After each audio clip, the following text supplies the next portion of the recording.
And whoever does not judge by what Allah has revealed, then it is those who are the disbelievers. The world today is in chaos, with moral values being erased, injustice rampant, and people drowning in spiritual emptiness. The very fabric of society is breaking apart because human beings have turned away from the only true source of guidance, Allah's Deen. Islam is not just a set of rituals. It is a complete way of life that governs every aspect of society. Yet, many Muslims have confined it to personal worship, forgetting that Allah has commanded us to establish His laws in every sphere of life. But why is this so important? What happens when we abandon it? And most importantly, how do we, as individuals, contribute to reestablishing Allah's Deen in a world that is aggressively pushing against it? Islam is not just about personal piety, praying 5 times a day, fasting in Ramadan, and giving charity, though these are essential pillars. It is a divine system meant to regulate human life in all its aspects, spiritual,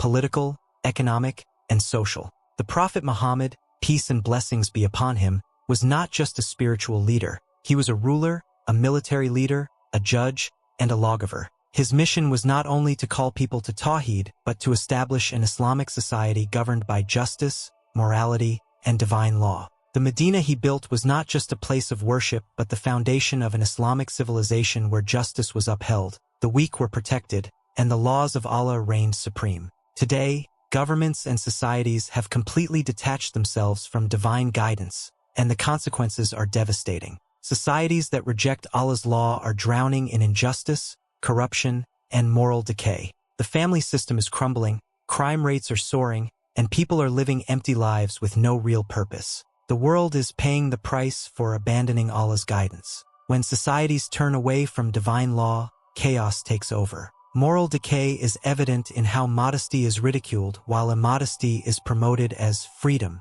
This has led to broken families, rising infidelity, and widespread pornography addiction that is destroying marriages and corrupting young minds. Islam commands modesty because it safeguards the dignity of men and women, preserving the purity of society. Rampant injustice and corruption thrive in a world without divine justice, where the rich escape punishment while the poor suffer. The Prophet, peace and blessings be upon him, warned against such injustice, emphasizing that societies before us were destroyed because they punished the weak while excusing the powerful. The breakdown of the family unit is another severe consequence. Marriage is being replaced by casual relationships, divorce rates are skyrocketing, and children grow up without stable homes, leading to crime, depression, and lost identity.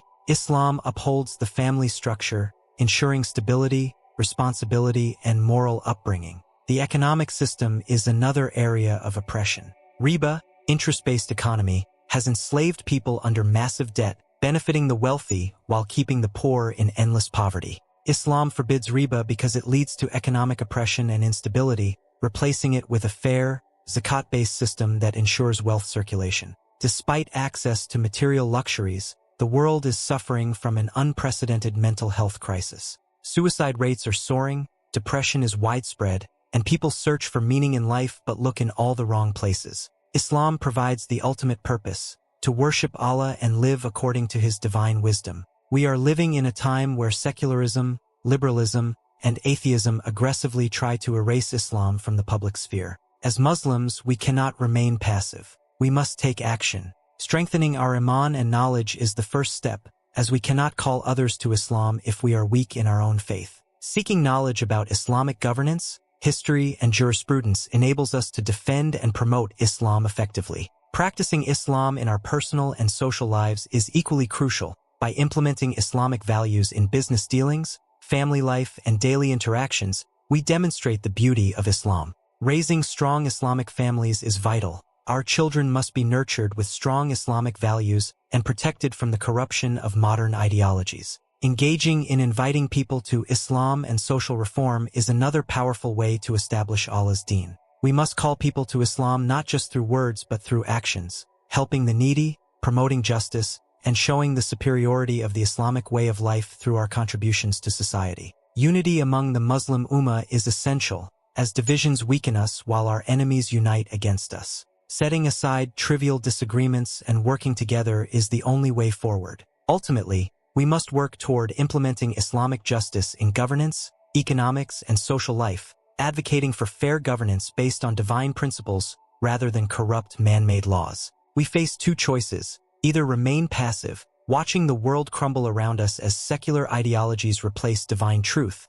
or stand up and actively work toward re-establishing Allah's guidance in society. The mission of every Muslim is to uphold the banner of Islam, just as the Prophet, peace and blessings be upon him, and his companions did. Allah warns us in the Quran that those who turn away from his remembrance will live a life of hardship and be resurrected blind on the day of judgment. The consequences of abandoning Allah's deen are severe, not only in this life but in the hereafter. It is time for us to rise, reclaim our identity, and work toward a future where Islam is not just practiced in homes but governs entire societies. The question is, are you ready to be part of this movement, or will you watch from the sidelines?